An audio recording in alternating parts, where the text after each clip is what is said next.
গুয়াহাটি পার্কে ঘুরবার আইছি, বাড়ির বগলেই তো, ওই জন্য ঘুরবার আসলাম। গরম বেশি, রোদ উঠছে, রোদের তাপমাত্রা বহুত বেশি। একটু দেখা যায়, দর্শক করে এগুলো দেখাই, না দেখালে বাবা, দর্শক করে না দেখালে তো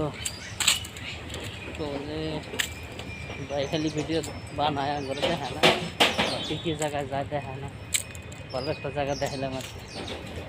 খারাপ পার্ক না, যে ওই অন্য অন্য না, ভালো গাছ গোছালি আছে, সুন্দর সুন্দর, দেখতে ভালো লাগে। সুখের আশায় পার্কে এলাম, হান্দি কিন্তু সুখের থেকে বড় অসুখ, এটাই বেশি। কী করা যাবো।